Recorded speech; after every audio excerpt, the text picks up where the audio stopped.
salam sejahtera buat teman-teman kita seluruh tempat ya. Ada yang di Indonesia, ada yang di Amerika, ada yang di Jerman, ada yang di Eropa bagian di Belgium, di Italia, yang suka mengikuti siaran dari Sema Adonai. Kami sangat senang pada malam hari ini ya, kita akan melanjuti pelajaran mengenai freedom in God ya. Narasumber kita yang akan diampu oleh Pak Jos Sudarman. Dia adalah satu dosen ya, dan di sini dia bukan sebagai dosen tetapi dia sebagai bapak pengajar, karena ini bukan kampus, bukan tempat kuliah, tapi Sema Adonai adalah Zoom di mana kita bisa banyak belajar akan kebenaran firman Tuhan. Bapak Ibu yang terkasih, sebelum kita memulainya, saya akan meminta kepada Pak Kemiri untuk memimpin kita dulu di dalam doa pembukaan. Dipersilakan Pak Kemiri. Bapa di surga, terima kasih Tuhan.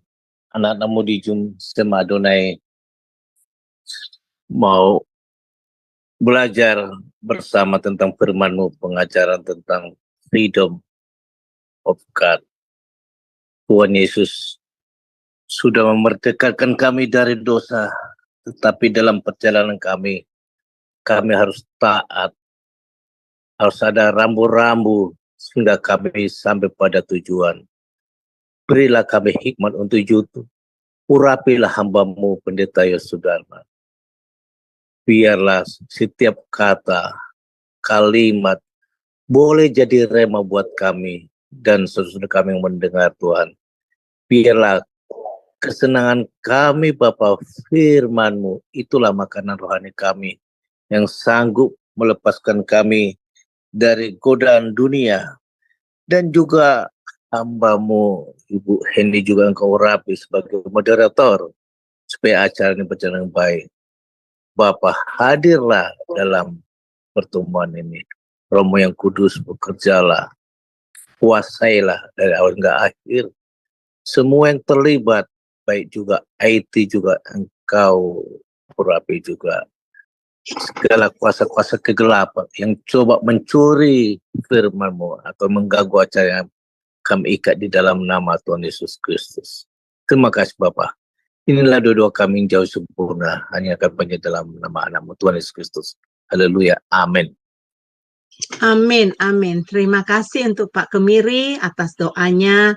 Ya, Bapak Ibu, sebelum kita masuk di dalam pengajaran, izinkan saya untuk men-share profil dari Bapak Pendeta Jos Sudarman.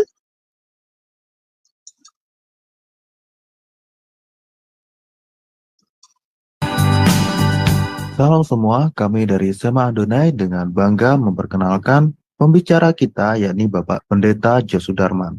Dan berikut adalah profil singkat dari beliau. Terlahir dengan nama Jos Sudarman Lawanto. Dilahirkan di kota Palembang pada tahun 1967. Terlahir dalam keluarga Kristen.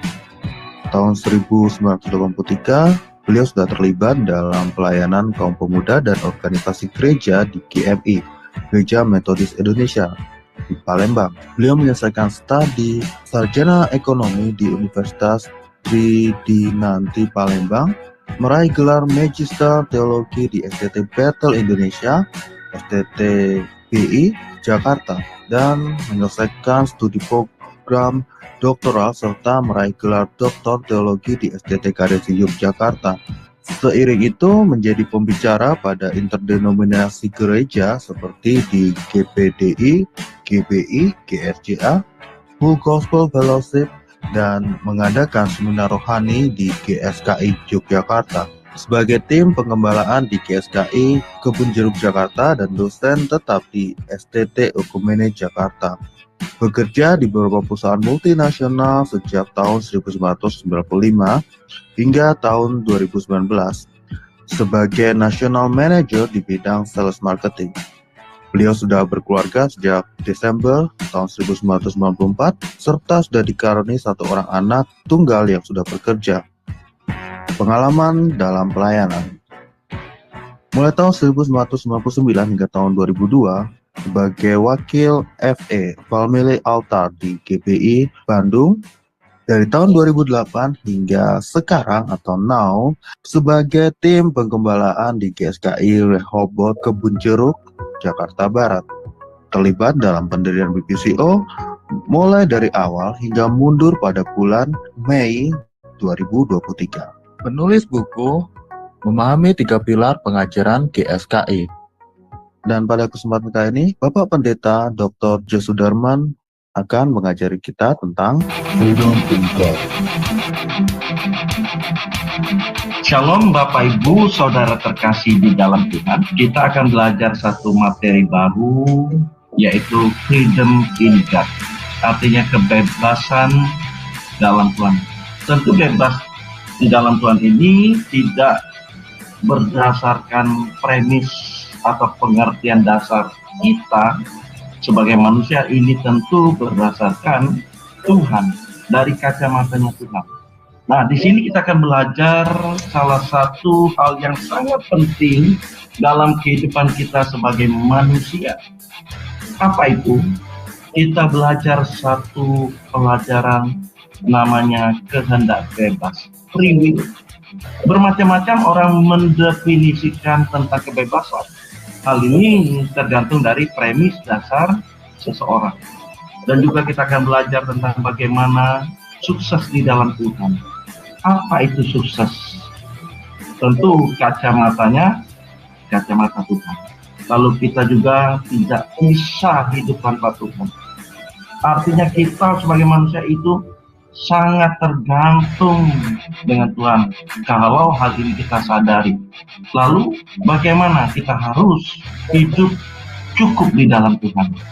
Jadi poinnya, Bapak Ibu, materi freedom in God ini lebih banyak berbicara tentang karakter kita sebagai manusia yang benar-benar seperti Tuhan kehendaki, yaitu menjadi manusia Tuhan, man of God yang kiranya sekilas dari pelajaran ini dapat membuat kita antusias, memotivasi kita untuk lebih lagi mengenal kebenaran firman Tuhan.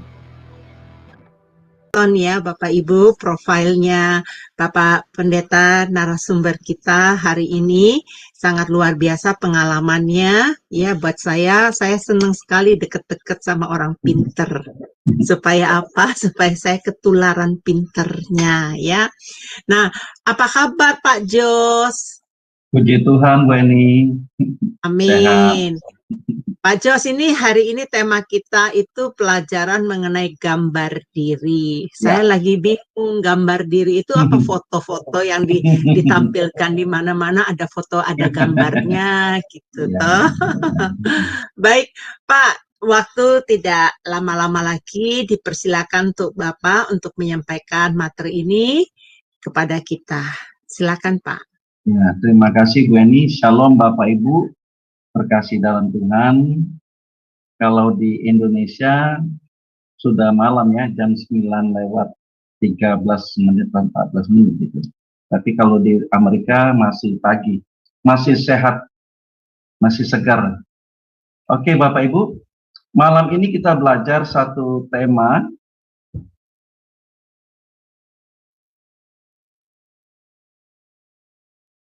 Sudah terlihat Bapak Ibu slide-nya?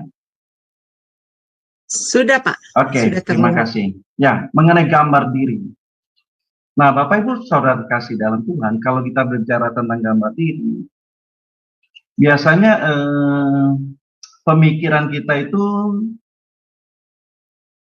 mengenai masa depan. Gambar diri kita mau seperti apa ke depan. Lebih banyak berbicara tentang kehidupan yang lebih baik, kehidupan yang lebih nyaman di bumi ini. Biasanya berkisar kepada hal-hal yang demikian gitu ya, Bapak Ibu. Nah, sebenarnya Bapak Ibu kalau kita nanti belajar ya, bahwa gambar diri ini sangat terkait dengan rencana Allah dalam kehidupan kita. Rencana Allah dalam kehidupan kita, setiap kita pribadi lepas pribadi. Jadi gambar diri itu adalah pemahaman seseorang mengenai siapa dirinya, who I am, dan harus menjadi apa dirinya ke depan, who I will be. Nah, tetapi yang tadi saya sampaikan bukan berbicara tentang masa depan kita di bumi ini. Tentu Bapak Ibu, bukannya kita tidak boleh, tetapi harus kita mengerti, memahami bahwa Allah menciptakan kita pasti memiliki tujuan yang mulia, maksud yang mulia dalam setiap individu kita, dalam setiap diri kita. Pasti ada maksud dan tujuan yang mulia yang Allah ingin kita kerjakan, sehingga itu menjadi gambar diri dalam setiap kehidupan kita sebagai anak-anaknya. Nah, Bapak Ibu, saya akan lanjut.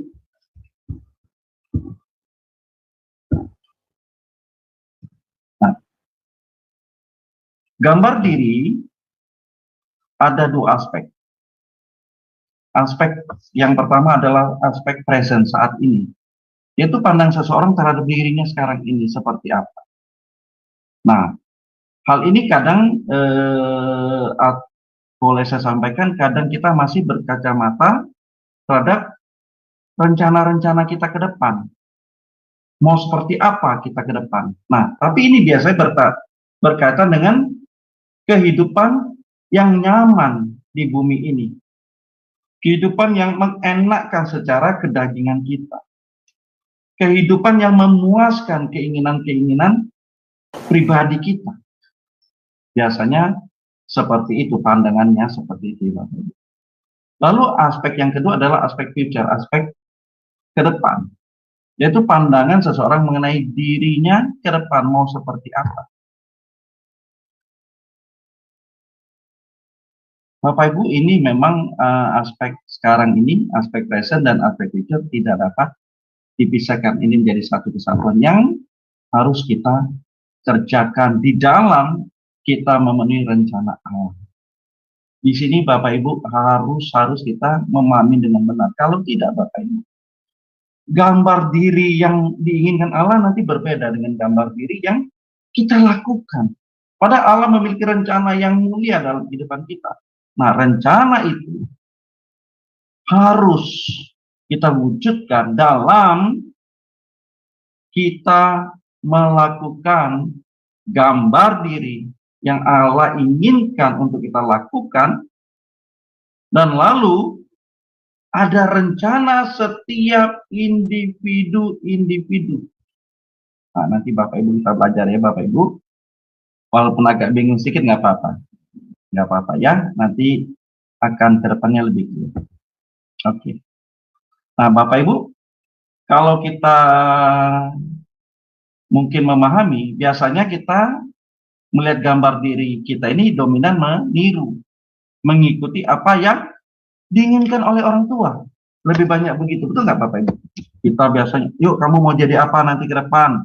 Kamu harus seperti ini, harus seperti itu loh. Contoh papa kamu, contoh opa kamu, kakek kamu, engkong kamu. Ya kan, biasa diarahkan seperti itu. Tuh, dia sudah berhasil, kamu jangan kalah. Seperti dia, kamu bisa kok. Nah, kita biasanya didorong oleh hal-hal yang diinginkan oleh orang tua.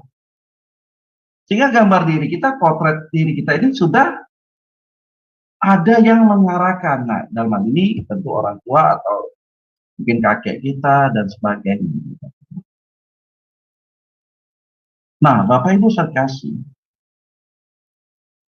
sebenarnya dalam diri kita Bapak Ibu ada rencana Allah yang spesifik.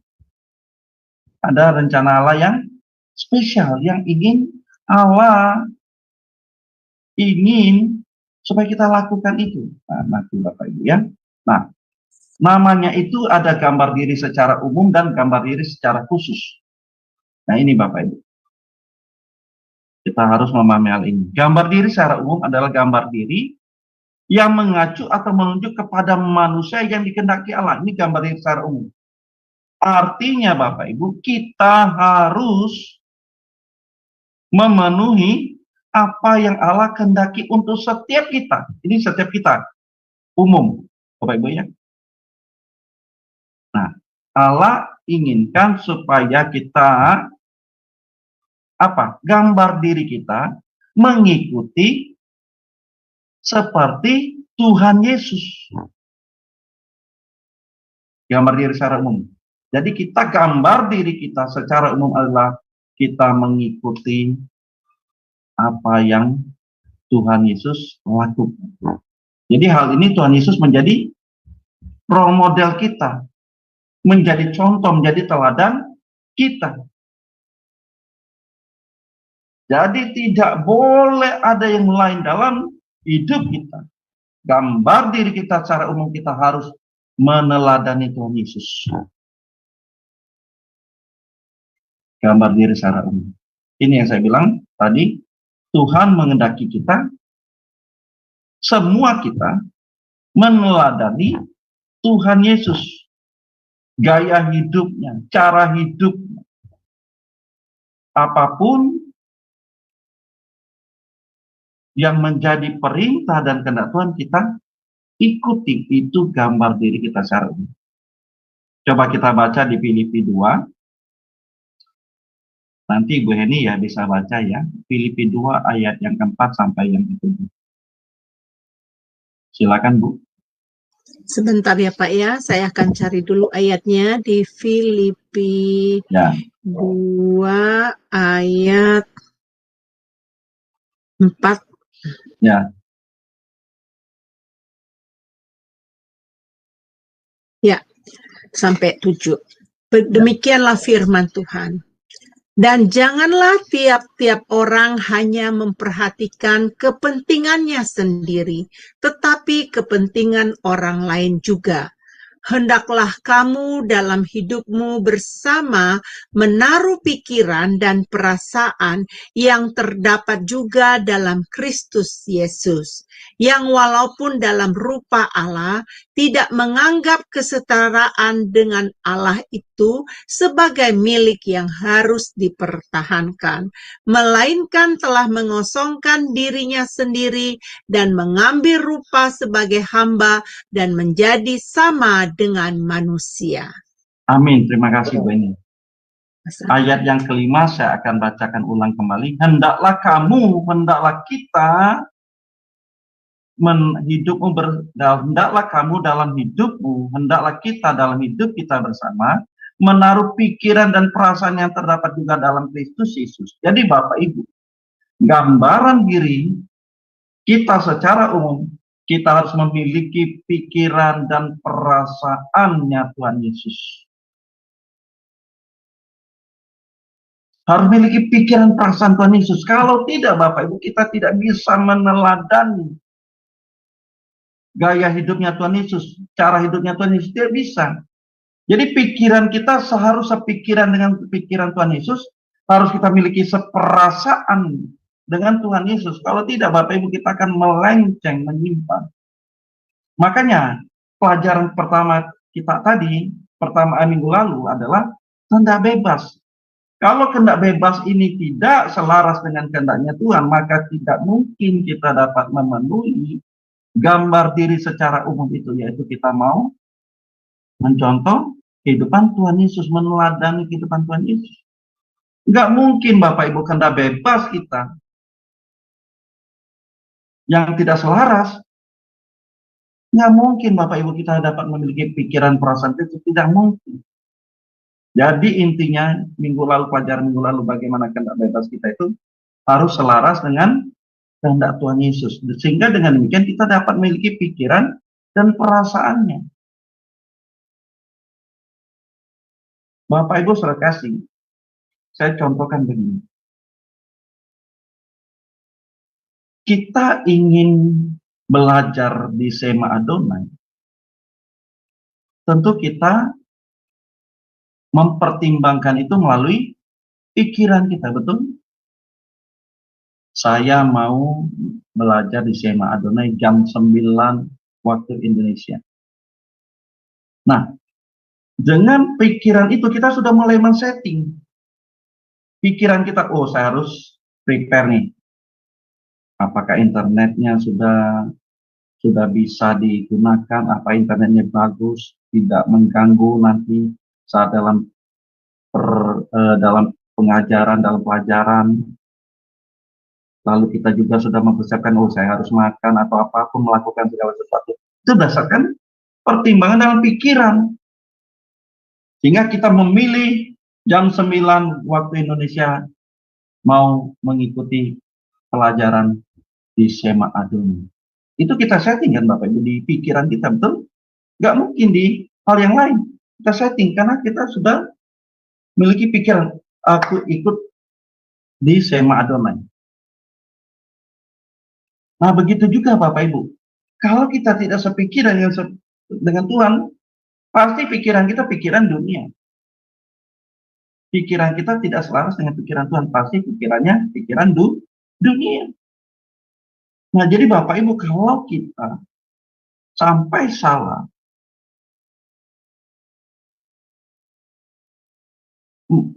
mengenai bagaimana rencana Allah atau gambar diri secara umum yang Allah inginkan dalam kehidupan kita sebagai manusia, maka itu akan merubah atau akan berdampak kepada salah dalam kita bertindak.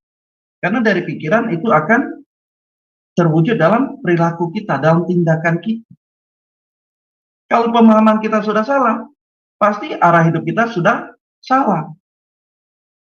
Tingkah laku kita, perbuatan kita juga pasti salah. Jadi hal ini Bapak Ibu harus benar-benar kita jangan sampai salah dalam memahami gambar diri yang secara umum ini. Harus kita perjuangkan, kita memiliki gambar dirinya Tuhan untuk kita lakukan. Jadi kita harus berkualifikasi seperti anak Allah. Kehidupan kita harus berkualifikasi seperti Tuhan Yesus. Kalau tidak Bapak Ibu, gambar diri yang secara umum ini tidak akan terrealisasi, tidak akan terwujud dalam kehidupan kita. Tentu hal ini tadi saya bilang, kehendak bebas itu berpengaruh besar dalam pertimbangan secara logika kita, pikiran kita, nalar kita, akal budi kita. Sehingga demikian kita akan memiliki hati, memiliki perasaan yang seperti Tuhan Yesus. Itu tadi Bapak Ibu, saya bilang perjuangannya sangat-sangat berat. Tapi kalau kita mau bisa, kalau kita pikirkan apa yang kita pikirkan itu bisa, pasti kita berupaya mewujudkan itu. Tapi kalau pikiran kita nggak mungkin, aduh, nggak bisa deh, waduh, nah itu sudah membatasi kita, sudah memblok kita untuk kita tidak berjuang kepada apa yang diinginkan Allah. Nah kita tentu tidak memiliki sikap seperti itu, berpikiran seperti itu ya Bapak Ibu, atau kita memiliki mental block. Ya, tentu tidak ya. Oke, saya lanjutkan. Nah, lalu gambar diri secara khusus adalah mengenai kehendak Tuhan kepada masing-masing kita untuk menjadi sosok pribadi apa, menjadi apa yang ingin Allah rencanakan setiap pribadi kita. Ini jadi Bapak Ibu, gambar diri secara spesifik setiap kita, setiap individu, setiap orang. Jadi setiap pribadi kita akan memiliki gambar diri yang berbeda-beda, unik dan khusus di mata Tuhan. Nah ini bisa saja Bapak Ibu, bisa saja ada panggilan khusus. Ini bisa saja ya, ada panggilan khusus. Setiap kita berbeda. Ada panggilan khusus, ada panggilan unik, spesial gitu. Mungkin ya Bapak Ibu bisa saja kita jadi pembicara, yang mana pembicara ini tentu memuliakan Tuhan. Bisa saja mungkin kita menjadi ibu rumah tangga yang memuliakan Tuhan. Bisa saja kita menjadi wanita karir, pekerja profesional, apapun itu. Nah, itulah gambar diri secara khusus yang Allah ingin Kan setiap pribadi kita untuk kita wujudkan. Nah, lalu ada pertanyaan nanti, Pak, kok saya belum ketemu ya Pak ya? Apa sih tujuan Allah menciptakan saya? Saya belum ketemu. Nah, inilah Bapak Ibu, masing-masing kita bertemu, bercakap-cakap dengan Tuhan melalui doa tentunya Bapak Ibu ya, bercakap-cakap dengan Tuhan melalui doa. Kita bergumul, apa sih rencana Tuhan dalam hidup kita? Termasuk saya juga loh Bapak Ibu. Benar-benar saya kadang tidak terpikirkan saya bisa seperti ini. Iya, kalau melihat latar belakang saya orang sales marketing Bapak Ibu. Sekian puluh tahun, tapi kok bisa begini ya? Nah inilah, ada panggilan spesifik, panggilan khusus yang Allah ingin untuk kita wujudkan itu. Tapi itu tadi Bapak Ibu, kehendak bebas kita yang mempengaruhi kita. Apakah kita mau taat dengar-dengaran atau tidak? Bisa saja Bapak Ibu. Saya contohkan diri saya Bapak Ibu ya. Waktu saya ngambil S2 Bapak Ibu, itu sebenarnya ada informasi seperti itu. Cuma bagi saya nggak ada kepentingan gitu. Ayo, yang mau tertarik itu untuk sekolah lagi, sekolah kita gitu S2 di City Battle Indonesia Petamburan Jakarta gitu ya. Bagi saya tidak ada kepentingan. Ya sudah, saya cuekan informasi itu Bapak Ibu. Tetapi ada satu teman, nah ini ada satu teman dalam satu pelayanan yang mendorong saya, loh kamu ikut. Enggak lah, saya bilang ngapain saya ikut, tidak ada kepentingan loh, saya tidak mau jadi pengkhotbah gitu. Saya sudah cukup dari diri saya sudah jadi pekerja profesional, sudah cukup. Saya bilang, mungkin panggilan saya di sini. Saya tidak ngomong panggilan saya di sini, enggak. Saya bilang saya sudah cukup, saya berkarya di sini gitu. Tapi dia dorong, dia daftarin saya. Tiba-tiba nama saya udah dipanggil, didaftarin lagi. Saya bilang, kamu daftarin saya gitu ya, kamu tanda petik, saya bilang, kamu ngerumusin saya, kamu harus ikut loh. Enggak. Saya bilang, nggak bisa, kamu harus ikut karena kamu sudah daftarin saya. Ya udah, kamu maju dulu deh.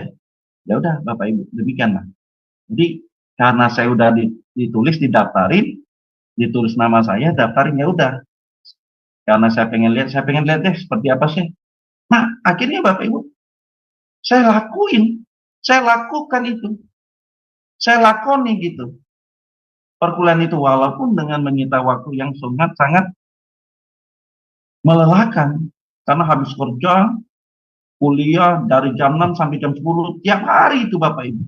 Jam 6 sampai jam 10, jam 6 sampai jam 10, jam 6 sampai 30 gitu ya. Melelahkan, tapi mau nggak mau ya sudahlah. Karena saya bilang udah terlanjur basah gitu. Ya udah, sekalian deh. Nah, mungkin dari kita masing-masing ada cerita begitu Bapak Ibu. Ada kisah pribadi kita seperti itu. Mungkin versinya berbeda, case-nya berbeda, naskahnya berbeda, skripnya berbeda, tetapi ada panggilan yang khusus. Mungkin kita nggak gitu ya, tapi Bapak Ibu percayalah, karena nanti Bapak Ibu bisa bersaksi. Kalau ada waktu, Bapak Ibu bisa bersaksi. Adakah kita mengalami seperti itu? Yang mana ini sebenarnya kalau kita bicara ada ada rencana Allah dalam kehidupan kita pribadi, lepas pribadi. Nah, Bapak Ibu, saudara kasih, setiap kita manusia berharga di hadapan Tuhan. Ya, kita ini adalah mahakaryanya Allah, masterpiece yang sempurna, masterpiece karya Allah yang sempurna. Allah memiliki rencana setiap manusia. Yeremia 29:11 ya. Oh, boleh kita baca deh. Allah memiliki rencana setiap manusia. Boleh Bu Eni dibaca Yeremia 29. Baik Pak, saya akan cari dulu ya Pak ya. Yeremia ayat 29, ayat 11. Sebab aku ini mengetahui rancangan-rancangan apa yang ada padaku mengenai kamu. Demikianlah firman Tuhan, yaitu rancangan damai sejahtera dan bukan rancangan kecelakaan, untuk memberikan kepadamu hari depan yang penuh harapan. Amin. Terima kasih, Bu. Jadi Bapak Ibu, Allah mengetahui, memiliki rancangan-rancangan apa yang ada pada kita. Sekarang kita harus menangkap rencana Allah dalam diri kita. Apa itu? Pasti Bapak Ibu memahami hal itu. Kadang memang ada melalui orang lain, mungkin bisa juga melalui istri, suami, orang tua, dan sebagainya. Tetapi pasti Allah memiliki rencana spesifik terhadap kita. Dan kita dilengkapi dengan karunia-karunia yang berbeda. Ini nggak usah dibaca Bapak Ibu ya. Kita pasti memiliki karunia yang berbeda. Nah, Bapak Ibu, ini yang penting Bapak Ibu. Di sini Bapak Ibu penting. Kenapa tadi saya bilang kita sudah memiliki gambar umum, yaitu kita harus meladani Tuhan Yesus. Gambar khusus kita memiliki panggilan atau gambar diri secara khusus yang Allah inginkan dalam setiap pribadi kita. Nah, supaya apa? Ini yang penting. Supaya kita ini bagian dari pasal ilahi. Jadi kita ini bagian dari potong pasal. Seperti pasal yang terdiri dari potongan-potongan tidak beraturan dan tidak sama. Tetapi saat disatukan dengan yang lain, dengan pribadi yang lain, dengan orang lain, kita akan membentuk suatu gambar yang indah. Jadi kita ini Bapak Ibu adalah pasal-pasal, sepotong pasal yang mana kalau disusun dengan baik akan menjadi gambar atau lukisan yang indah, yang saling melengkapi, sehingga kita menjadi gambaran besar dari keluarga kerajaan Allah. Betul Bapak Ibu, kita pasti tidak ada yang sama. Ya kan? Kalau sama tidak mungkin menjadi pasal, yang mana pasal itu kan tidak beraturan. Tapi kalau disatukan, yang tidak beraturan itu dicocokkan, maka akan menjadi satu pasal gambaran yang indah. Jadi setiap kita Bapak Ibu, tidak masalah. Tidak masalah misalnya kita memiliki karunianya satu, atau kita tidak memiliki karunia. Kita memiliki karunia banyak, tidak ada masalah. Yang penting kita menjadi pasal yang memenuhi kehendak Allah dalam setiap pribadi kita. Jangan sampai kita tidak menjadi pasal ilahi yang Allah ingin untuk kita lakukan Bapak Ibu. Kalau kita tidak menjadi pasal ilahi, maka kita akan terbuang. Coba kita baca Bapak Ibu, Efesus 2 ayat yang ke-21. Efesus 2 ayat yang ke-21. Ya, Efesus 2 ayat 21 berbunyi demikian. Di dalam Dia tumbuh seluruh bangunan rapi tersusun menjadi bait Allah yang kudus di dalam Tuhan. Amin. Di dalam Dia kita bertumbuh. Supaya kita menjadi rapi, tersusun.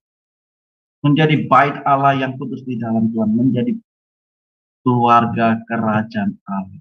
Bapak Ibu. Jadi setiap kita Bapak Ibu jangan memiliki sikap minder, depresi atau apapun ya Bapak Ibu. Jangan sampai kita memiliki sikap atau memiliki hal-hal yang tidak baik dalam hidup ini. Kok Tuhan saya begini ya Tuhan? Kok Tuhan? Kok saya tidak ada enaknya dalam hidup ini? Kok tidak ada nyamannya dalam hidup ini? Jangan Bapak Ibu. Ingat, Tuhan memiliki rencana yang besar dalam kehidupan kita. Mulai dari kandungan oleh ibu kita. Tuhan sudah memilih kita. Tapi sekarang bagaimana dalam hidup kita dengan kehendak bebas kita memenuhi rencana Allah. Rencana Allah dalam setiap kehidupan pribadi kita. Kita mau menjadi pasal ilahi yang melengkapi lukisan besar, gambaran besar dalam keluarga kerajaan Allah, menjadi bait Allah yang kudus. Dia katakan Efesus 2, menjadi bait Allah yang kudus. Bukankah hal ini sungguh menjadi sesuatu yang menggembirakan bagi kita sebagai anak-anaknya Bapak Ibu? Ini luar biasa Bapak Ibu, kalau kita benar-benar memahami kita begitu berharga di mata. Kadang kalau kita melihat diri kita, aduh apanya sih yang diambil dari kita, kata kita berpikir potongan apa gitu ya, potongan jahitannya kurang gitu misalnya. Jangan demikian Bapak Ibu. Justru kalau kita melihat ini, ada rencana yang begitu besar. Waduh, kita manusia-manusia yang berharga. Kalau tidak Bapak Ibu, kita tidak mungkin diciptakan menjadi manusia. Mungkin saja kita diciptakan Allah mungkin seperti hewan, ya kan? Yang mati selesai, tapi tidak. Kita adalah menjadi mempelai Kristus dalam hidup ini. Inilah perjuangan kita, Bapak Ibu. Oke, saya lanjut Bapak Ibu ya. Nah, Bapak Ibu, musuh yang merusak dalam diri kita adalah kemalasan. Kemalasan, adanya penolakan, bermental block. Karena kita tidak mau mengembangkan potensi yang ada pada kita secara proporsional, Bapak Ibu.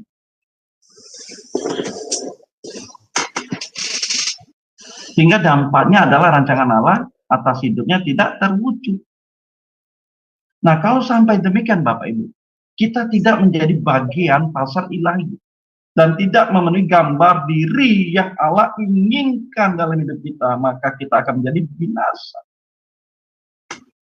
Jangan kita menjadi budak yang sudah memiliki satu talenta, tapi karena dia malas, talenta itu dikubur, ditanam sama dia, tidak ditumbuh kembangkan, sehingga dia dicampakkan ke dalam api neraka. Coba Bapak Ibu kita baca Matius 25. Matius 25.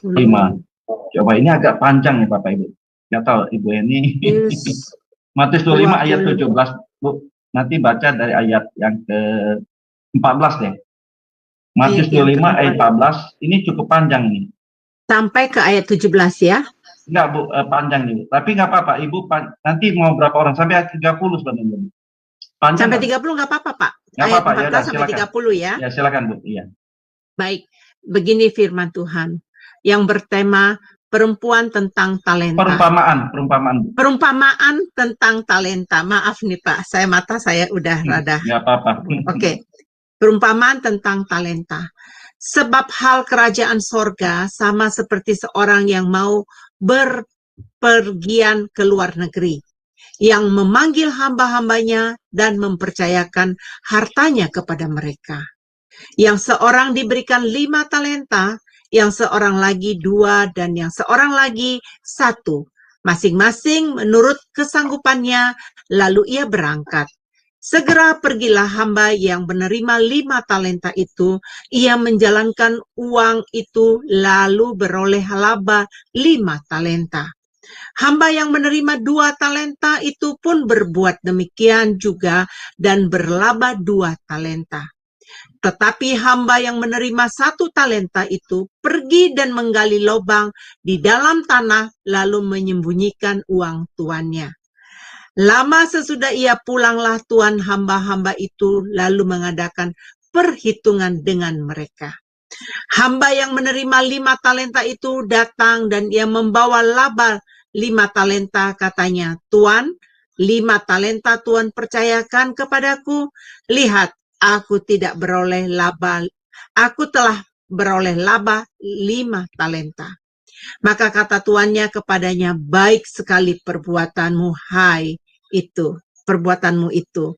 Hai hambaku yang baik dan setia, engkau telah setia dalam perkara kecil. Aku akan memberikan kepadamu tanggung jawab dalam perkara yang besar. Masuklah dan turutlah dalam kebahagiaan Tuanmu. Lalu datanglah hamba yang menerima 2 talenta itu. Katanya, Tuhan, 2 talenta Tuhan percayakan kepadaku. Lihat, aku telah beroleh laba 2 talenta. Maka kata tuannya itu kepadanya, baik sekali perbuatanmu itu, hai hambaku yang baik dan setia. Engkau telah setia memikul tanggung jawab dalam perkara yang kecil. Aku akan memberikan kepadamu tanggung jawab dalam perkara yang besar. Masuklah dan turutlah dalam kebahagiaan Tuanmu. Kini datanglah juga hamba yang menerima 1 talenta itu dan berkata, Tuan, aku tahu bahwa Tuhan adalah manusia yang kejam, yang menuai di tempat di mana Tuhan tidak menabur, dan yang memungut dari tempat yang di mana Tuhan tidak menanam. Karena itu aku takut dan pergi menyembunyikan talenta Tuhan itu di dalam tanah. Ini terimalah kepunyaan Tuhan. Maka tuannya itu, hai kamu, hamba yang jahat dan malas. Jadi kamu sudah tahu bahwa aku menuai di tempat di mana aku tidak menabur dan memungut dari tempat di mana aku tidak menanam. Karena itu, sudahlah seharusnya uangku itu kau berikan kepada orang yang menjalankan uang, supaya sekembaliku aku menerima serta dengan bunganya. Sebab itu, ambillah talenta itu daripadanya dan berikanlah kepada orang yang mempunyai 10 talenta itu. Karena setiap orang yang mempunyai kepadanya akan diberi, sehingga ia berkelimpahan.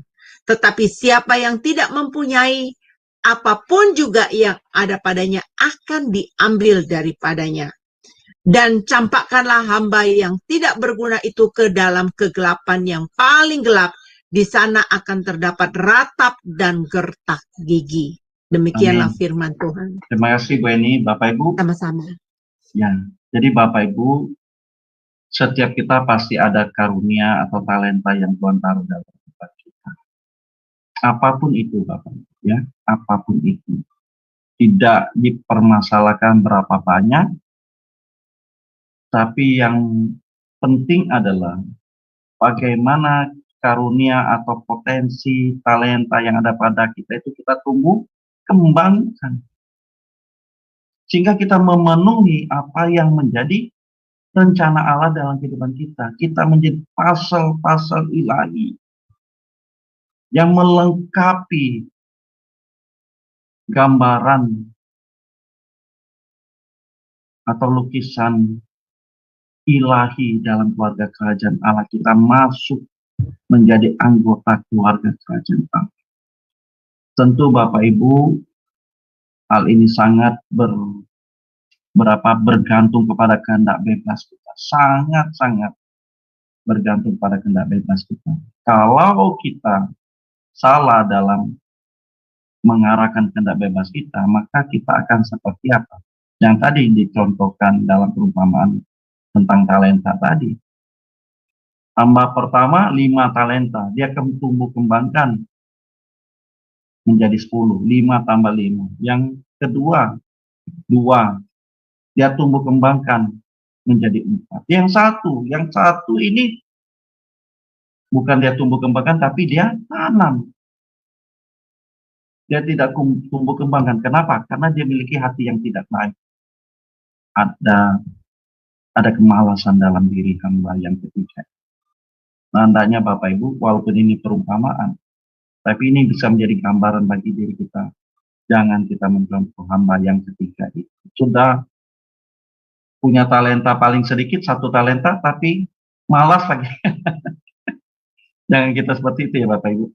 Istilahnya misalnya kita memiliki talenta, kita tidak memiliki hal yang banyak gitu. Tapi kalau ada hal yang satu, mungkin ya, kita bisa berdoa. Kita menjadi pendoa siapa? Ya kita berdoa saja Bapak Ibu. Kita doakan hamba-hamba Tuhan. Kita doakan rekan-rekan kita. supaya mereka benar-benar di dalam Tuhan, mereka benar-benar melakukan apa yang kehendak Allah untuk mereka lakukan dalam kehidupan mereka. Kita tumbuh kembangkan di situ, Bapak Ibu. Jadi masalah talenta, masalah karunia itu tidak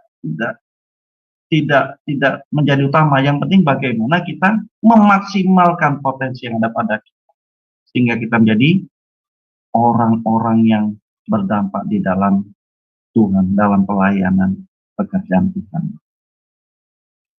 Jangan kita menjadi batu sandungan ya Bapak Ibu. Kadang kita ini bukan menjadi orang yang mendukung, mensupport, tapi kita kadang lebih banyak menjadi batu sandungan. Tapi saya percaya Bapak Ibu yang di sini belajar di SMA Adonai mau menjadi orang-orang yang mendukung dalam pelayanan pekerjaan Tuhan, mau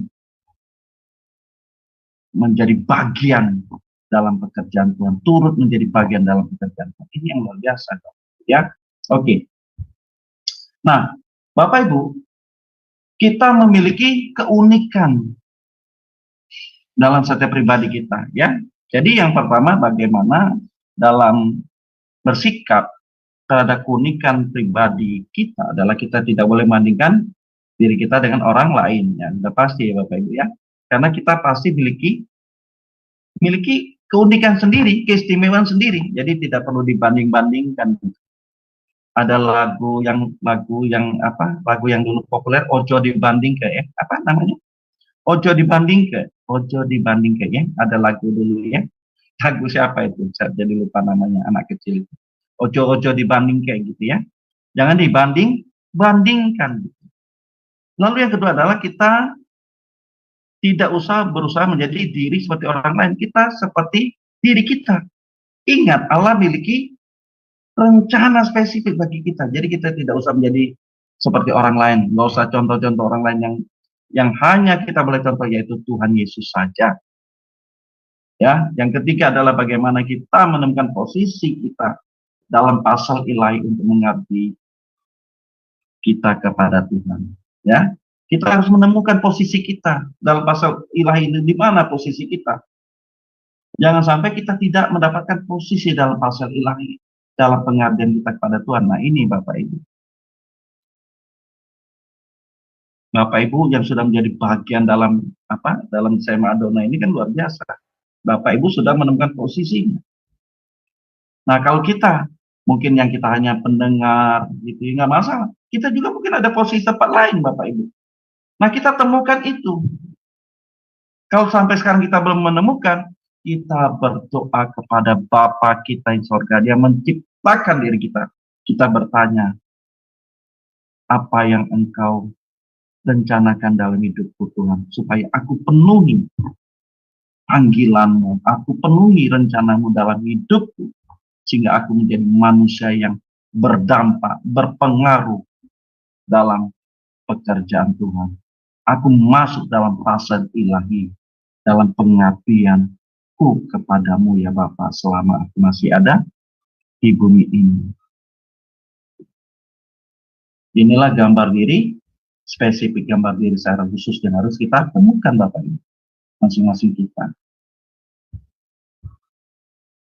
Nah Bapak Ibu, dalam hal ini mungkin kita mengalami, aduh Pak, gambar diri saya kayaknya masih berantakan nih. Nggak apa-apa Bapak Ibu, nggak apa-apa.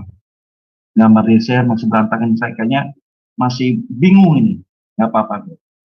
Yang penting kita bertobat. Yang penting kita bertobat. Ada perubahan mindset, perubahan paradigma. Coba kita baca Roma 12 ayat yang kedua, ayat yang terkenal Bapak Ibu ya. Roma 12 ayat yang kedua. Sebentar ya Pak ya, saya cari Silakan, dulu ya. Baik, Roma 12 ayat yang kedua berbunyi demikian Bapak Ibu. Janganlah kamu menjadi serupa dengan dunia ini, tetapi berubahlah oleh pembaharuan budimu, sehingga kamu dapat membedakan manakah kehendak Allah, apa yang baik, yang berkenan kepada Allah, dan yang sempurna. Amin. Lanjut Bu, 2 Korintus 3 ayat 18. Saya cari ayatnya, Pak, sebentar. 2 Korintus 3 ayat 18. Dan kita semua mencerminkan kemuliaan Tuhan dengan muka yang tidak berselubung, dan karena kemuliaan itu datangnya dari Tuhan yang adalah Roh, maka kita diubah menjadi serupa dengan gambarnya dalam kemuliaan yang semakin besar. Haleluya. Amin. Nah, kita harus tapi bertobat dulu ya Bapak Ibu. Kehendak bebas kita arahkan mengikuti, menuruti kehendaknya Tuhan, sehingga kita apa? Kita semua mencerminkan kemuliaan Tuhan dengan muka yang tidak berselubung loh. Tidak ada topeng lagi, disingkapkan oleh Allah. Sehingga kita menjadi serupa dengan gambarnya. Amin Bapak Ibu. Yang kedua, kita harus bertumbuh dalam kebenaran. 1 Yohanes 2 ayat 29. 1 Yohanes 2 ayat 29, jikalau kamu tahu bahwa ia adalah benar, kamu harus tahu juga bahwa setiap orang yang berbuat kebenaran lahir daripadanya. Amin. Amin. Puji Tuhan Bapak Ibu, luar biasa ya Bapak Ibu. Aduh, kita ini Bapak Ibu, kita ini taat-taat aja sebenarnya Bapak Ibu. Ya, kita ini diminta taat saja seperti taatnya Tuhan kepada Allah Bapa di surga sampai mati di kayu salib. Nah, cuman ini Bapak Ibu, kenapa tadi kehendak bebas kita itu yang kadang mengganggu fokus kita, ya kan? Kita jikalau kita ini tahu adalah, jikalau kamu tahu bahwa ia adalah benar, bahwa Tuhan Yesus adalah benar, maka kita juga harus berbuat kebenaran, bertumbuh dalam kebenaran, sehingga kita dapat menjadi serupa dengan Tuhan Yesus. Kita wajib hidup sama seperti Tuhan Yesus hidup. Kita baca 1 Yohanes 2 ayat yang ke-6, silakan Bu. 1 Yohanes 2 ayat yang ke-6. 1 Yohanes 2 ayat yang ke-6. Sebentar ya Pak ya, di atasnya. Ya. Saya cari. Begini firman Tuhan, barang siapa mengatakan bahwa ia ada di dalam dia, ia wajib hidup sama seperti Kristus telah hidup. Amin. Amin. Jadi Bapak Ibu, kalau kita mengatakan kita orang Kristen, pengikut Kristus, murid-murid Kristus, maka kita wajib hidup sama seperti Kristus telah hidup 2000 tahun yang lalu. Jadi kita berjuang menjadi serupa dengan Tuhan Yesus, Bapak Ibu. Perjuangan ini sangat-sangat berat. Kalau kita tidak mengarahkan kehendak bebas kita seperti mengikuti kehendak Tuhan. Kalau kita tidak mengarahkan kehendak bebas kita mengikuti kehendaknya Tuhan, maka kita tidak mungkin dapat memiliki pikiran dan perasaan seperti pikiran dan perasaan Kristus. Dan kita tidak mungkin berjuang seperti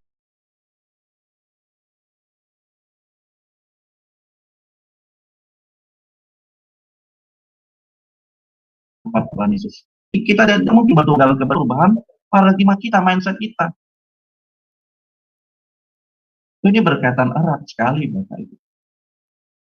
Maka Bapak Ibu, kehendak bebas yang ada pada kita, free will itu kehendak kita ini benar-benar Bapak Ibu. Kita harus tundukkan kehendak bebas kita untuk memenuhi kehendaknya Tuhan. Bukankah kalau dalam kehidupan kita ini kan kadang kita bertindak, berpikir sesuka-sukanya kita. Bukankah kita berpikir, lalu kita bertindak suka-sukanya kita. Kehendak kita, kehendak diri kita sendiri. Kita mau memuaskan hasrat nafsu kita, hasrat keinginan daging kita. Lebih banyak mana Bapak Ibu? Kita memenuhi hasratnya Tuhan atau hasrat diri kita? Tentu pasti kita lebih banyak melakukan apa yang tidak diinginkan oleh Tuhan. Seperti Rasul Paulus katakan, yang aku kehendaki itu tidak aku lakukan. Aku kehendaki hal yang baik, tapi yang tidak baik yang aku lakukan. Kata Rasul Paulus di kitab Roma.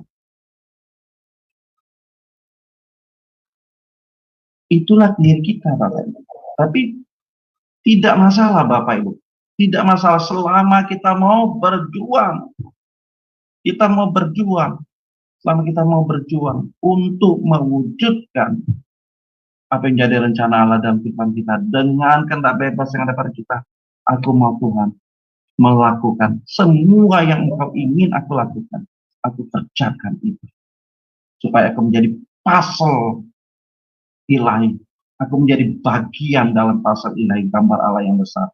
Supaya aku masuk dalam keluarga kerajaan Allah, menjadi anggota keluarga kerajaan. Wah, luar biasa ya Bapak Ibu. Oke Bapak Ibu, sampai di sini. Kalau ada pertanyaan Bapak Ibu. Baik, terima kasih banyak Pak. Luar biasa ya Pak ya pengajaran hari ini. Iya, hari ini luar biasa pengajarannya. Bapak Ibu akan dikasih kesempatan ya nanti untuk bertanya, dipersiapkan dulu pertanyaannya Bapak Ibu. Sebelumnya saya akan share sesuatu dulu terlebih dahulu. Sebentar ya Bapak Ibu.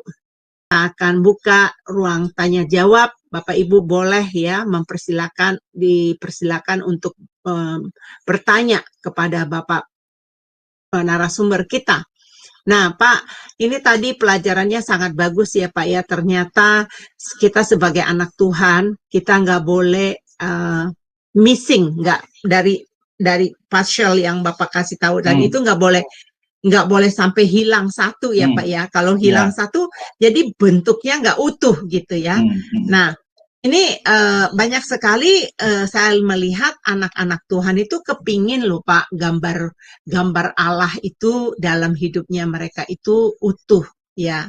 Mereka mau. Tetapi yang sering saya lihat di dalam prakteknya, mereka hanya asal mau, tetapi mereka tidak mau membangun itu tadi yang Bapak ayat-ayat tadi Efesus 2 ayat berapa tadi itu? Ayat 29 atau berapa tadi itu ya? Yang dibangun di atas tersusun rapi gitu kan? Nah, itu langkah-langkah apa ya Pak ya untuk mendorong bagi saudara-saudara seiman kita itu supaya mereka mau terbangun ya dan terbentuk. Saya teringat loh Pak dengan bentuk anyaman kayak tikar ya Pak ya. Membuat tikar itu kan dianyam satu-satu sehingga dia bisa berbentuk lebar tikar gitu kan. Nah rumah juga kalau dibangun kan selapis demi selapis batanya sehingga terjadi ini bangunan. Dan anak-anak Tuhan tuh kepinginnya instan Pak. Selama saya mengikuti Kristen Pak, buat saya sendiri sampai saat ini itu nggak instan. Itu benar-benar perlu bayar harga. Nah, menurut Bapak apa yang harus kita lakukan ini supaya mendorong mereka? Ini penting sekali loh untuk memiliki gambar Allah yang utuh. Iya. Terima kasih Bu Eni. Tadi saya sudah sampaikan karena mereka paradigmanya, mindsetnya belum berubah. Karena mereka masih memiliki mindset duniawi. Mereka tidak memiliki bagaimana paradigma mereka ini berubah dari dunia menjadi bagaimana melakukan kehendak Allah. Tidak lagi memikirkan perkara-perkara yang di bumi, di Kolose tulis. Jangan lagi kita mikirkan perkara-perkara di bumi, tapi kita mulai memikirkan perkara-perkara yang di atas. Nah, hal ini tentu pengaruh dari orang tua juga. Harus bagaimana orang tua mendidik anaknya, mengarahkan anaknya. Kadang gini, maksudnya orang tua juga tidak menjadi teladan, menjadi contoh dalam hal ini, sehingga mereka tidak melihat pribadi yang menjadi bisa ditiru. Tentu dalam hal ini bagaimana paradigma dulu mindsetnya mereka berubah, lalu ada contoh. Makanya Bapak Ibu ya, penting bagi kita, hamba-hamba Tuhan ya, jangan hanya kita cakap pandai berkhotbah, atau kita pandai mengupas ayat-ayat kebenaran firman Tuhan. Itu bagus kan. Tapi yang harus kita lakukan adalah bagaimana kita menjadi teladan, menjadi contoh dalam kehidupan kita. Jangan kita pandai bercakap berteologian, pandai menyampaikan kebenaran firman Tuhan, tapi hidup kita tidak menjadi contoh, hidup kita tidak menjadi saksi, hidup kita tidak dalam kebenaran. Kita hanya menyampaikan kebenaran, tapi perilaku kita tidak melakukan hal yang kebenaran itu, apa yang kita sampaikan. Ini kadang menjadi miris. Miris kalau kita sampai hamba Tuhan begitu. Inilah menjadi apa? Kadang menjadi menjadi batu sandungan bagi orang-orang kita atau anak-anak kita yang di sekitar kita. Kamu ngomongnya kebenaran, tapi kamu tidak hidup dalam kebenaran. Jadi, integritas kita sebagai hamba Tuhan itu sangat-sangat penting sekali. Bagaimana apa yang kita katakan itu kita wujudkan. Makanya ada istilah seperti ini, Bapak Ibu. Khotbahkan apa yang kamu hidupi. Khotbahkan apa yang kamu hidupi. Dan hidupi apa yang kamu khotbahkan. Nangkap ya Bapak Ibu. Jadi apa? Perkataan kita mengenai kebenaran harus itu terwujud dalam perilaku kita dan perbuatan kita. Nanti dibilangnya kita omdo. Dan ini akan menjadi batu sandungan bagi orang-orang di sekitar kita. Maka anak-anak kita melihat contoh Bapak Ibu. Jangan sampai kita berkuar-kuar tentang kebenaran, tapi kita tidak hidupi kebenaran itu. Dan ini menjadi batu sandungan yang sangat-sangat efektif dalam menjatuhkan anak-anak atau orang-orang di sekitar kita. Kita tidak menjadi saksi bagi kemuliaan Kristus. Jadi, marilah. Penting memang anak-anak kita rubah mindsetnya dengan kita bawa kepada Tuhan itu. Tapi lebih dari itu, kita menjadi contoh. Sehingga kita jadi berkat dalam hidup ini. Itu Bu Eni yang bisa saya sampaikan. Wow, makasih Pak. Kemudian Pak, dengan sekarang dengan metode yang canggih sekarang ya Pak ya, banyak sekali gambar-gambar yang tampil di media sosial itu kan udah di touch namanya Pak, udah dipoles ceritanya supaya kelihatan muda, supaya kelihatan cantik gitu ya. Ya, jadi pertanyaannya sekarang bagaimana kita mau mempercantik diri kita ya Pak di hadapan Tuhan ya. Kalau gambar diri yang asli itu nggak dipoles benar-benar ya. Iya, kadang ini juga Bu, gambar diri anak kita juga sekarang sudah mulai dirasuki oleh hal-hal yang tidak benar. Contohnya apa? Mohon maaf ya Bapak Ibu, kalau yang punya anak yang suka Korea gitu ya, yang suka gambar Korea, betul nggak? Anak-anak sekarang Bapak, anak-anak muda kita, aduh, kiblatnya kemana? Bukan kiblatnya ke Tuhan, tapi kiblatnya ke Korea. Band-band Korea, artis-artis Korea, aksesorisnya. Gimana ini? Kok Kristen kok jadi kesukaannya itu kok bukannya Tuhan, tapi ini ke artis Korea, aktor Korea, band-band Korea, bukan lagi nyanyian-nyanyian rohani, tapi nyanyian-nyanyian lagu Korea. Bukannya nggak boleh, tapi kalau itu sampai sudah merasuk, kan menggunakan kata merasuk, sampai itu, waduh, dia tempel semua itu. Artis-artis itu, wah di dinding kanan kiri apa segala, waduh. Gimana ini gambar diri yang yang Allah rencanakan dalam hidupnya? Kita harus rebut Bapak Ibu. Kita harus rebut mereka. Dengan apa? Perilaku kita. Nah tadi Ibu contohkan apa? Gambar-gambar yang suka diedit ya Bu ya. Yang suka diedit, wajahnya tidak ori. Nah itulah kita nih, sukanya yang tataran luar saja. lihat dari permukaan luar saja, maunya cantik secara permukaan luar, dari wajah luar saja. Padahal yang penting apa? Bukan tataran luar, bukan permukaan luar. Wajah kita cantik itu bukan karena wajah kita yang seperti ini, tapi wajah hatimu bagaimana? Apakah wajah hatimu ada wajahnya Kristus? Jangan kita wajah cantik, tapi wajah dalam kita, hati kita seperti apa gitu ya, tidak sesuai. Jangan sampai seperti itu. Makanya saya bilang, kalau saya sih ya, ada orang yang suka-suka edit-edit wajahnya, oh tuh cantik, aduh capek deh. lebih baik kamu ori saja. Iya, lebih baik ori saja deh. Yang penting apa? Wajah hatimu seperti apa? Seperti Kristus, Pak, benar itu, Pak. Jadi saya bertemu orang nih, Pak, udah lama saya kalau nggak ketemu sosial media itu ya, Pak ya. Udah lama nggak ketemu. Tiba-tiba saya nongol di tengah-tengah mereka. Terus mereka bilang, oh ternyata nggak pakai filter kamu selama ini, Heni. Terus saya nanya, filter apa ya?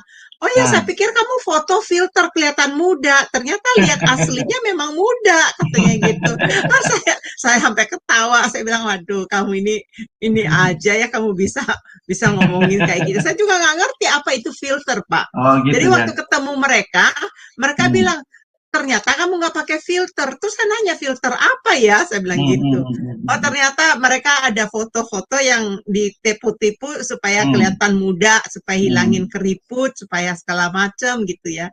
Nah, ini juga Pak mengenai gambar diri anak-anak Tuhan selama ini ya. Mereka kalau di depan umum ya, mereka kelihatannya baik gitu ya, tapi di belakangnya temperamennya jelek sekali, Pak. Ini banyak nggak Pak Bapak ketemuin kayak gitu? Jangankan jemaat, Pak, bahkan sebagai ketua, bahkan dia sebagai pendeta, saya melihat dan menilai tolak ukur dari kebenaran firman. Ini saya bilang, ada apa dengan orang ini? Oh, ternyata baru tahu berarti gambar dirinya tuh hilang ya, Pak ya. Jadi kepingan-kepingannya itu nggak utuh, nggak terpasang. Iya. Nah inilah Bu, saya bilang tuh kita jadi batu sandungan ya kan, karena kita melihatnya dari tataran luar, permukaan luar saja ya. Wah, apalagi dia pandai berbicara gitu. Aduh. Tapi kelakuan hidupnya 180 derajat bedanya. Yang hal inilah Bu, yang harus kita apa? Kita perangi, maksud perang itu kita perangin diri kita gitu, jangan sampai kita seperti itu, ya kan? Makanya di Matius 3:21-23 banyak orang berseru, Tuhan, Tuhan, bukankah kami sudah bernubuat, mengusir setan, mengadakan banyak mukjizat, tapi Tuhan tidak pernah kenal kamu loh. Bukan siapa yang berseru Tuhan, Tuhan akan masuk ke dalam kerajaan surga, melainkan ia yang melakukan kehendak Bapakku yang di surga. Jadi kita jangan, maksudnya jangan apa ya? Kalau saya bilang jangan terkesima lah gitu ya. Jangan terkesima gitu. Kita harus melihat buahnya, melihat perbuatannya. Benar nggak apa yang tadi saya sampaikan? Apakah kamu hidupi nggak khotbah yang kamu sampaikan itu? Apakah kamu hidupi nggak kebenaran itu? Kalau kamu hidup di kebenaran itu, maka kamu benar-benar di dalam Tuhan, menjadi anak Allah. Kalau enggak, ya kita akan jadi batu sandungan, ya kan, tidak menjadi berkat, ya kan, dalam hidupnya. Jadi buat apa kehidupan seperti itu? Ya kan, menjadi batu sandungan. Lebih baik kita menjadi berkat Pak ya, menjadi pelangi bagi sesama kita menjadi berkat. Itu sih Bu. Iya Pak, makasih banget ya Pak ya. Ini ada yang mau bertanya nggak? Ikut bertanya silakan ya. Kalau mau berkomunikasi, ada pengalaman atau ada pertanyaan apa namanya dari teman-temannya gitu ya, supaya bisa dijawab oleh Bapak narasumber kita mengenai gambar diri ini. Atau yang bersaksi Bu, bersaksi mungkin Bu mengenai gambar diri secara khusus itu, adakah mereka selama ini sudah yang pernah mengalami itu dan pernah sekarang ini dilakukan gitu. Ini luar biasa loh Bu. gambar diri Ya, secara ayo, khusus itu. siapa yang mau bersaksi? Kalau kesaksian saya banyak, Pak.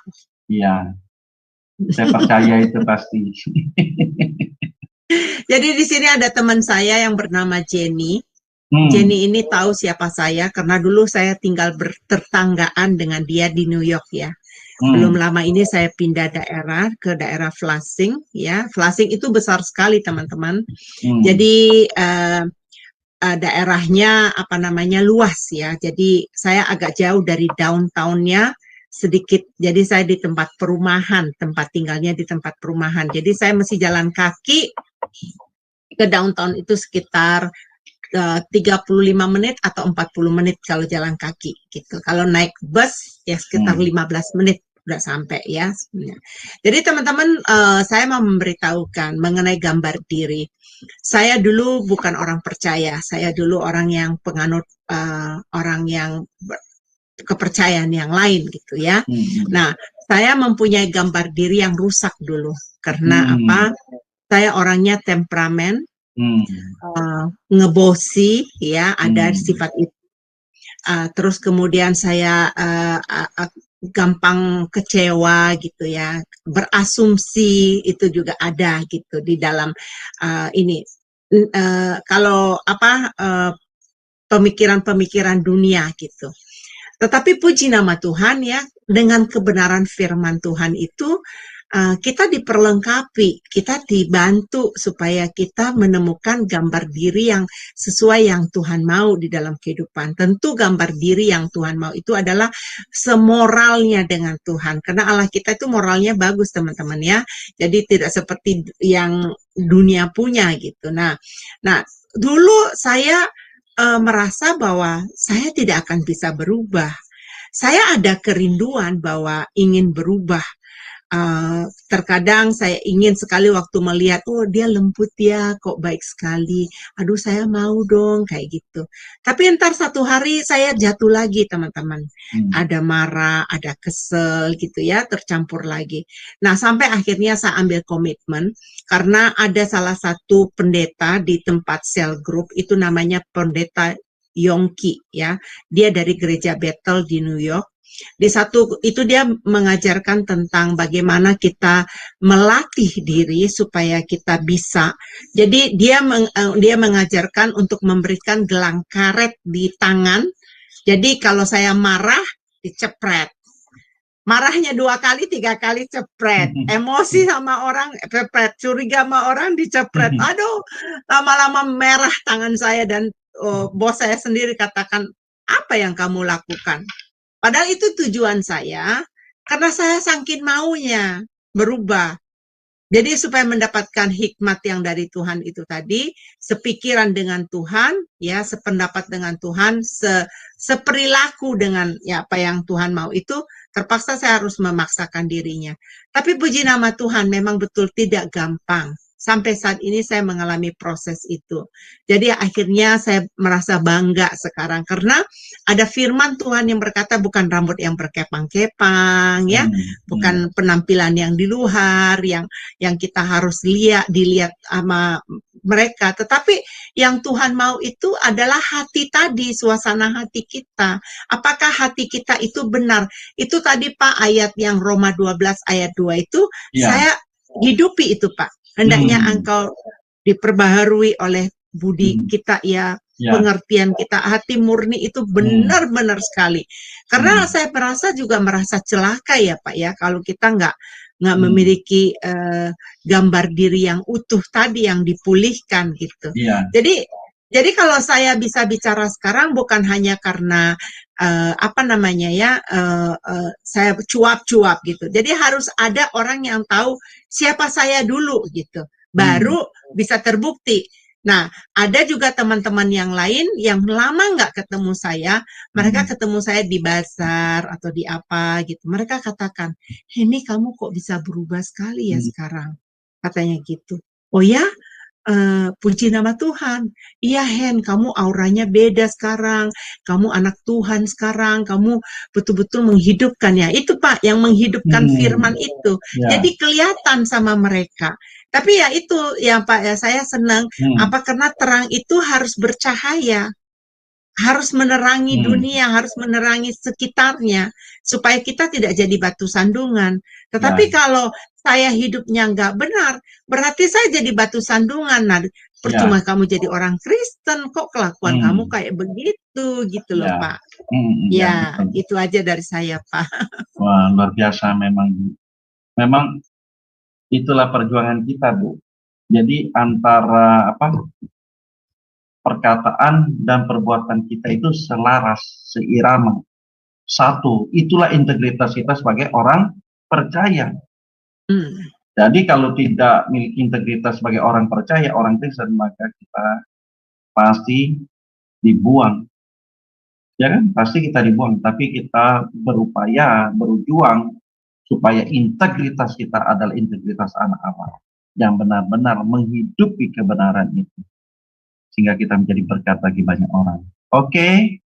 Ya, ini Pak ada satu Ibu Ya, Eva Ibu Eva Sulis. Sulis ya. Oke, Ya, silakan Bu. Dibuka mute-nya, Bu. Ya. Shalom, selamat malam. Malam Ibu Eva. Bapak Jos dan Shalom, juga Ibu Eva. Ibu Heni.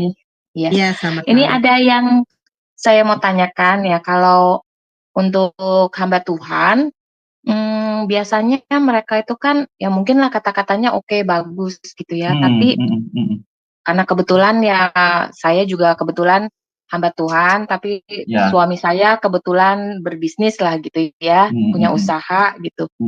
Nah, kita bersama-sama dengan teman-teman yang boleh dibilang sama-sama usaha gitu ya, selalu bilang gitu, wah urusannya mah kalau sama pendeta, udah deh katanya.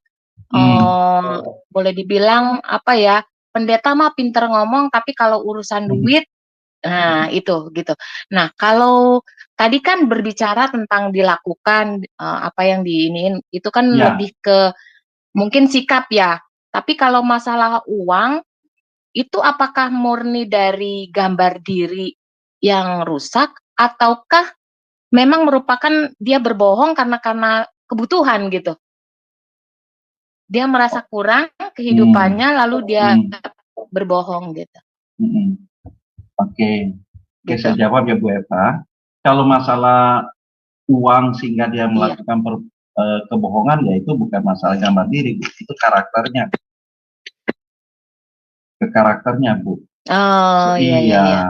Ke karakternya. Nah, tapi memang kalau masalah uang ini kan dalam Matius juga Tuhan membandingkan dirinya dengan Mamon, ya kan?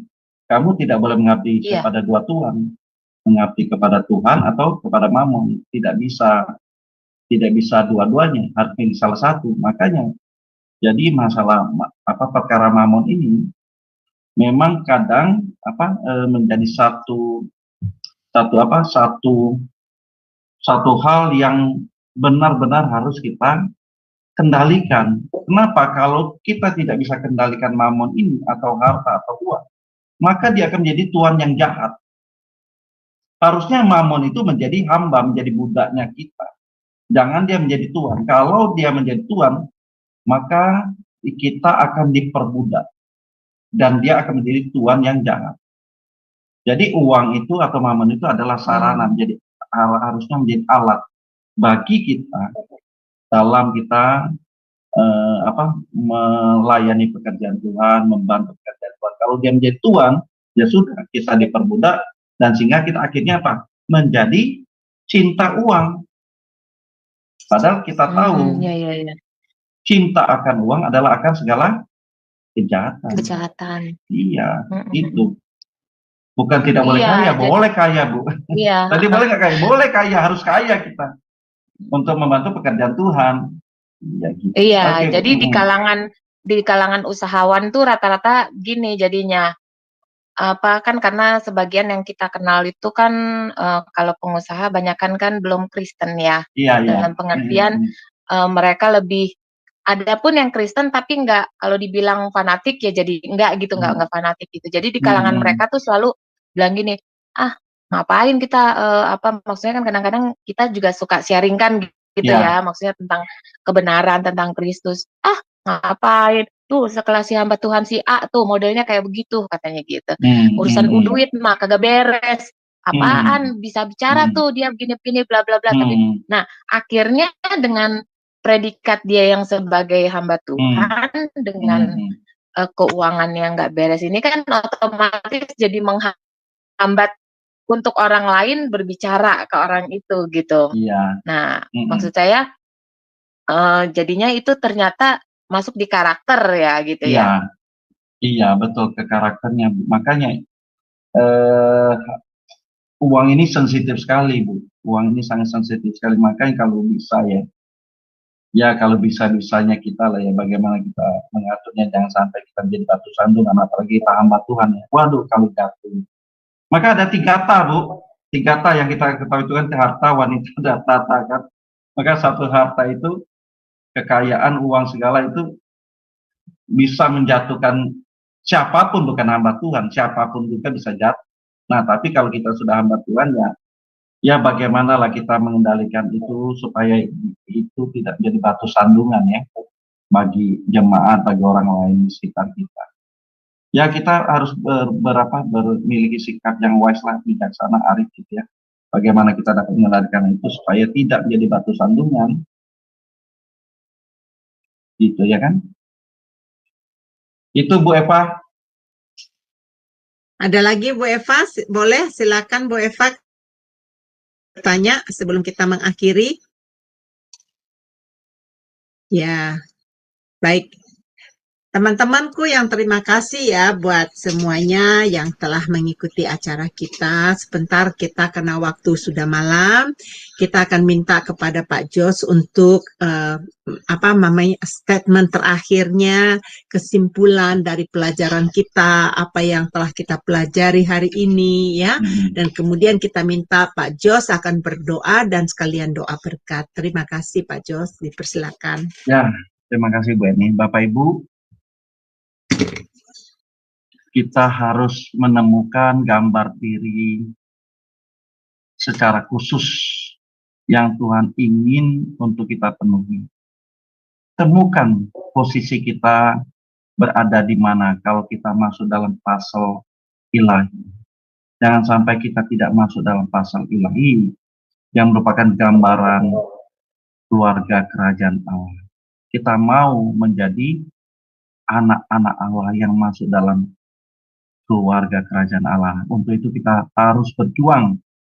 Kalau kita belum menemukan posisi kita, kita berdoa kepada Tuhan, minta kepada Empunya rencana itu, pemilik kehidupan kita. Kita bertanya, apa yang Tuhan ingin aku lakukan dalam hidup ini untuk aku memenuhi supaya aku masuk dalam bagian rencana-Mu yang besar. Kalau tidak Bapak Ibu, kita akan menjadi orang-orang yang terbuang, akan menjadi orang-orang yang binasa, yang akan dicampakkan ke dalam api neraka. Tapi saya berdoa kita semua yang mengikuti acara ini menjadi bagian dalam pasal ilahi, menjadi satu bangunan yang besar, bangunan yang indah, yaitu kita menjadi anggota keluarga kerajaan Allah. Amin. Kita bersatu dalam doa ya, Bapak Ibu. Terima kasih Bapak, kami mengucap syukur Tuhan, kami belajar mengenai gambar diri. Memang ini tidak mudah Tuhan, tapi ini harus kami penuhi sebagai bagian dalam kami. Engkau ciptakan dengan maksud dan tujuan mulia supaya kami masuk menjadi anggota keluarga kerajaan Allah, menjadi bagian dalam bangunan bait-Mu yang kudus Bapak. Terima kasih Bapak, ampuni setiap salah kelemahan kami, ketidakmengertian kami untuk rencana kami hidup ini apa yang Kau inginkan, tapi kami mau Tuhan, dalam malam ini kami mau berdoa dan mau Tuhan bertanya kepadamu apa yang harus kami lakukan dalam hidup ini, sehingga kami menjadi manusia-manusia yang berdampak bagi pekerjaan Tuhan. Berkati Tuhan pelayanan channel di tempat ini, Sema Adonai dan banyak YouTube yang mendukung dalam menyebarkan berita pengajaran ini. Terima kasih Bapak. Engkau berkati Tuhan para pengurus, mulai dari Ibu Heni dan teman-temannya yang ikut mendukung, mensupport sehingga terselenggaranya acara ini, pengajaran ini di Sema Adonai berjalan dengan baik. Kami percaya Tuhan, ini ada panggilan-Mu yang besar dalam kehidupan masing-masing anak-anak-Mu yang berada di tempat ini.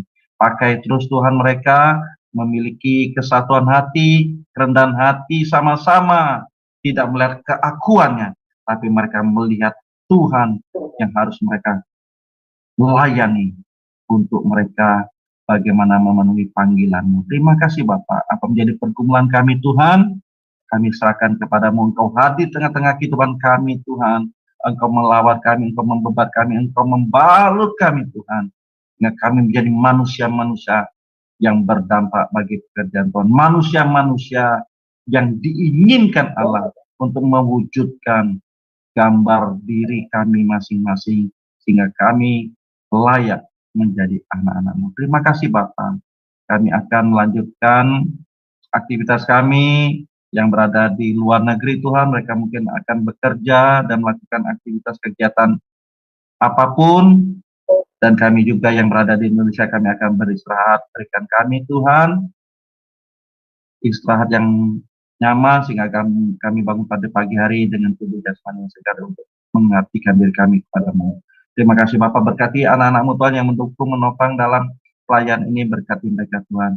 Dan segala puji syukur kami panjatkan kepadamu. Inilah jadi doa kami yang kami alaskan dalam nama Tuhan Yesus Kristus. Haleluya. Amin.